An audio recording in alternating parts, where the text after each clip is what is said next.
Di tempat berbeda, lama tak bertemu pasca sinetron mereka usai, rupanya membuat para pemain ikatan cinta seperti Amanda Manopo, Chika Waude, Glenn Kacisara, serta Natasha Dewanti ingin melepas rindu dan mereka memilih untuk temu kangen dengan menjalani perawatan kecantikan di salah satu klinik kecantikan di kawasan Jakarta Barat. Lama tak bertemu, mereka pun terlihat menikmati momen kebersamaan mereka. Lantas perawatan apa saja yang mereka jalani? Ini perawatannya gak butuh anestesi, cuma dikasih oil gitu doang. Ya untuk pengantar ya dok ya namanya ya, iya buat panas supaya nggak panas juga. Terus ini masih pakai yang apa namanya? Bantu lemaknya. Nah ini buat bantu lemaknya, buat membakar lemaknya di bagian ini supaya ada belencit juga, supaya terlihat virusnya. Aku gini nih, ini kan agak cabai sih emang cantik ya.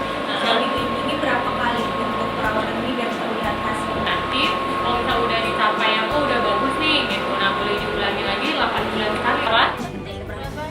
Penting sekali banget ya. karena bertambahnya usia seperti ibu sebelah saya. Terima kasih. Pasti kan membutuhkan banyak treatment, terus ada beberapa orang yang nggak berani dimasukin jarum karena kan beberapa treatment kayak salmon nenek gitu-gitu ya, ada kan Masukin jarum itu kan takut.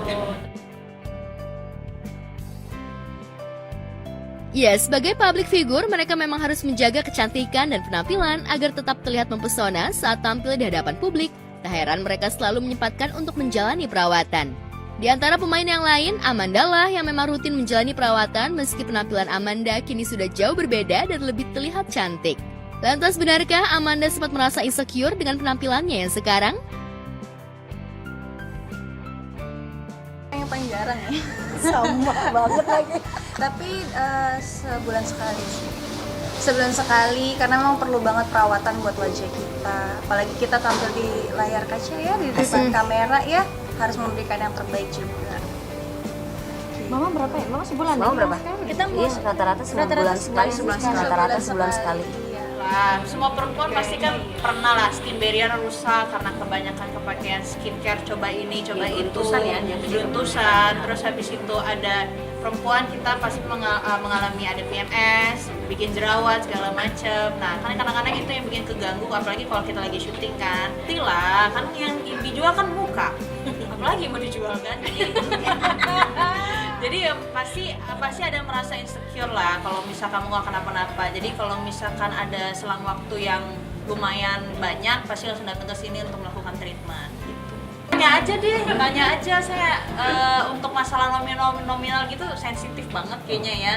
Jadi ya udah lagi. mungkin kalau treatmentnya ini khusus kali ya? iya. Budget khusus untuk perawatan seperti kalian ada Budget khusus pasti ya ada lah. Tapi nggak perlu harus kita sebutin berapa. Nanti tagline-nya budget ini yang dikeluarkan sama artis tersebut. Jadi nggak enak ya kan?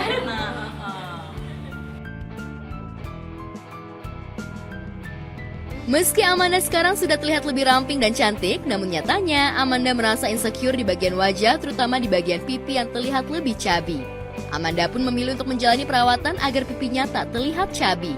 Lantas benarkah Amanda tak pantang makanan? Benarkah Amanda menyiapkan budget hingga ratusan juta rupiah setiap kali perawatan? Masih muda sih, cuma memang permasalahan saya mungkin dan permasalahan banyak wanita di luar sana tuh paling insecure kalau misalkan pipinya cabi, dan saya tuh tipe pipinya tuh cabi. Sebenarnya tuh bisa melakukan banyak treatment ya, seperti kayak ada HIFU, tanam benang, atau nggak yang lebih ekstrim lagi buccal fat. Buccal fat itu buang lemak di bagian dalam pipi, dioperasi. Cuma saya nanti kan akan bertambahnya umur, pasti membutuhkan lemak juga di bagian pipi. Nah, pipi cabi masih insecure sampai sekarang. Bang yang belakang bang. Ya lanjut ya. Ya, kalau pipi cabi masih insecure sampai sekarang, nggak pernah berubah karena permasalahan aku memang di pipi cabi. Karena sebagai public figure, kalau misalkan di depan hadapan kamera, pasti kan berat badan itu menambah 5 kilo kan. Sebenarnya sih nggak ada tuntutan yang harus sampai gimana-gimana, cuma emang dari kemauanku sendiri aja, aku ngerasa setiap kali ke foto kok angle manapun masih terlihat cantik. Oke. Sih belum ada budgetnya, jadi kita sini-sini aja dulu, kan produknya juga dari luar negeri semua. ratusan juta masih mungkin untuk aja sendiri. Kalau tanya udah ngeluarin ratusan juta, coba tanya sama yang sebelah ya. Di sini ada toko yang memegang semua keuangan di sini. Dan di tempat yang sama, Arya Saloka pemeran Aldebaran dalam Ikatan Cinta juga menjalani perawatan. Meski Arya kini jarang terlihat tampil di layar kaca, namun bagi Arya menjaga penampilan memang sangat penting. Arya pun juga rutin menjalani perawatan agar penampilannya tetap terlihat segar saat berada di depan kamera.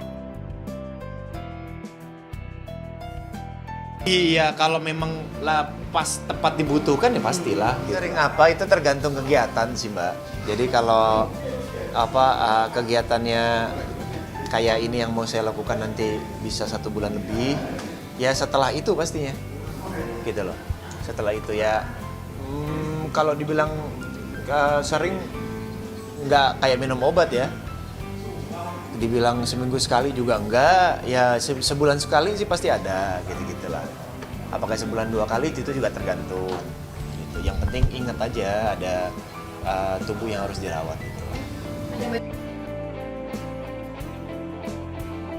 Ya, Arya memang rutin menjalani perawatan wajah lantaran di usianya yang sudah menginjak kepala 3, Arya tetap ingin terlihat tetap awet muda. Apalagi sebelum rutin perawatan wajah, Arya kerap mengalami kemerahan dan beruntusan. Lantas benarkah setiap perawatan Arya harus merogoh kocek ratusan juta rupiah? Udah mau perlu. Ya cuman kalau misalkan, saya nggak tahu ya, kalau kayaknya lebih mending awet tua daripada iya.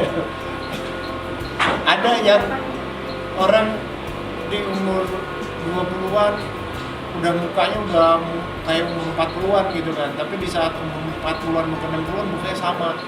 Mendingan begitu sih saya. Kalau isu dia mungkin ada kerutan-kerutan ya, kerutan ada di sini. Kerutan bikin insecure ya. Saya justru sebetulnya kerutan itu membuat lebih laki ya, kalau menurut saya ya sebetulnya ya gitu. Ya cuman ya tergantung balik lagi. Saya kan di seni peran ini kan menghidupkan manusia-manusia baru, menghidupkan benda mati gitu, menciptakan manusia-manusia baru. Ya tergantung ketika misalkan saya dituntut masih ada yang percaya saya umur 21 misalkan begitu. Ya otomatis kan perlu ada sesuatu yang berbeda lagi lah gitu. Mungkin nanti dari makeup karakter yang ada di sana, ditambah lagi mungkin dibantu ketika perawatan seperti ini gitu-gitu kan, untuk menghilangkan apa yang bisa di cover gitu. Ya launching film saya Netbus tuh 2015. Nah itu tuh muka saya lagi merah-merah tuh. Itu tuh waktu pas itu sedang proses itu waktu itu. Saya lupa soalnya di bulan apanya. Cuman waktu pas premier Netbus itu memang lagi merah-merah. Sudah proses untuk dibenarkan ya. Kalau saya kan agak bodoh amat ya. Kalau saya agak bodoh amat. Cuman kalau yang habis perawatan merah-merah begitu, ya mungkin dokter yang bisa jelasin itu habis perawatan apa yang kayak begitu. Kalau datang ke klinik cuman untuk kita suntik kan otomatis ya begini doang. Ya kan, nggak ada merah-merah itu seperti apa. Orang-orang flexing kan teman-teman saya yang lain ya, teman-teman saya yang lain sedang flexing, saya enggak. Nggak ada lah, tergantung kebutuhan, cuma tergantung kebutuhannya berapa yang kita disesuaikan. Kalau saya itu nggak ada budget pribadi. Seberapa penting flex kamu untuk perawatan?